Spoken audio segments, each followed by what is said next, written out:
ഉൽപ്പത്തി പുസ്തകം 10-ാം അധ്യായം 1 മുതൽ 32 വരെ. നോഹയുടെ പുത്രന്മാരായ ശേം, ഹാം, യാഫെത്ത് എന്നവരുടെ വംശപാരമ്പര്യമാവിത്. ജലപ്രളയത്തിൻ്റെ ശേഷം അവർക്ക് പുത്രന്മാർ ജനിച്ചു. യാഫെത്തിൻ്റെ പുത്രന്മാർ Gomer, Magog, Madai, Javan, Tubal, Meshech, Tiras. ഗോമരിൻ്റെ പുത്രന്മാർ അസ്കനാസ്, രീഫത്ത്, തോഗർമ. യാവാൻ്റെ പുത്രന്മാർ എലീശ, തർശീശ്, കിത്തീം, ദോദാനീം. ഇവരാൽ ജാതികളുടെ ദ്വീപുകൾ അതത് ദേശത്തിൽ ഭാഷയായും ജാതിയായും കുലമായി പിരിഞ്ഞു. ഹാമിൻ്റെ പുത്രന്മാർ കൂശ്, മിസ്രയീം, പൂത്ത്, കനാൻ. കൂശിൻ്റെ പുത്രന്മാർ സെബ, ഹവീല, സപ്ത, രാമ, സപ്തക്ക.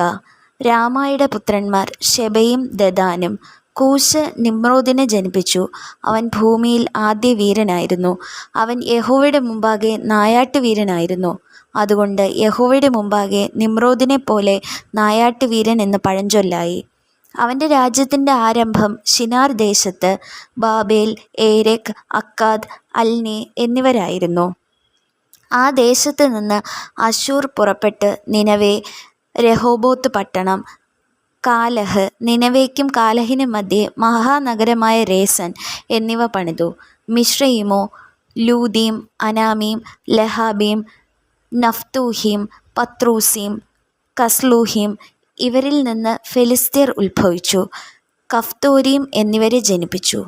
കനാൻ തൻ്റെ ആദ്യജാതനായ സീദോൻ, ഹേത്ത്, യബൂസ്യൻ, അമോര്യൻ, ഗിർഗശ്യൻ, ഹിവ്യൻ, അർക്യൻ, സീന്യൻ, അർവാദ്യൻ, സെമാര്യൻ, ഹമാത്യൻ എന്നിവരെ ജനിപ്പിച്ചു. പിന്നീട് കനാന്യ വംശങ്ങൾ പരന്നു. കനാന്യരുടെ അതിർ സീദോൻ തുടങ്ങി ഗരാർ വഴിയായി ഗസ വരെയും സൊദോമും ഗോമോറായും അദ്മായും സെബോയീമും വഴിയായി ലാശ വരെയും ആയിരുന്നു. ഇവർ അതത് ദേശത്തിൽ ജാതിയായും കുലമായും ഭാഷയായും ഹാമിൻ്റെ പുത്രന്മാർ. ഏബരിൻ്റെ പുത്രന്മാർക്കൊക്കെയും പിതാവും യാഫെത്തിൻ്റെ ജ്യേഷ്ഠനുമായ ശേമിനും പുത്രന്മാർ ജനിച്ചു. ശേമിൻ്റെ പുത്രന്മാർ ഏലാം, അശൂർ, അർപ്പക്ഷാദ്, ലൂദ്, അരാം. അരാമിൻ്റെ പുത്രന്മാർ ഊസ്, ഹൂൾ, ഗേഥർ, മശ്. അർപ്പക്ഷാദ് ശാലഹിനെ ജനിപ്പിച്ചു. ശാലഹ് ഏബരിനെ ജനിപ്പിച്ചു. ഏബരിന് 2 പുത്രന്മാർ ജനിച്ചു. ഒരുത്തന് പേലെഗ് എന്ന് പേർ. അവൻ്റെ കാലത്തായിരുന്നു ഭൂവാസികൾ പിരിഞ്ഞുപോയത്. അവൻ്റെ സഹോദരന് യൊക്താൻ എന്ന് പേർ. യൊക്താനോ അൽമോദാദ്, ശാലെഫ്, ഹസർമാവെത്ത്, യാരഹ്, ഹദോരാം, ഊസാൽ, ദിക്ല, ഓബാൽ, അബീമയേൽ, ശെബ, ഓഫീർ, ഹവീല, യോബാബ് എന്നിവരെ ജനിപ്പിച്ചു. ഇവരെല്ലാവരും യൊക്താൻ്റെ പുത്രന്മാരായിരുന്നു. അവരുടെ വാസസ്ഥലം മേശ തുടങ്ങി കിഴക്കൻ മലയായ സെഫാർ വരെ ആയിരുന്നു.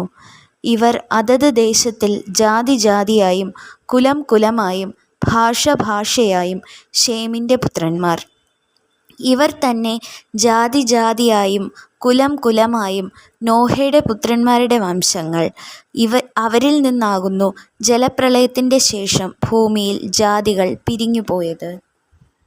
ദൈവം നമ്മെ ഏവരെയും സമൃദ്ധമായി അനുഗ്രഹിക്കുമാറാകട്ടെ. ആമേൻ.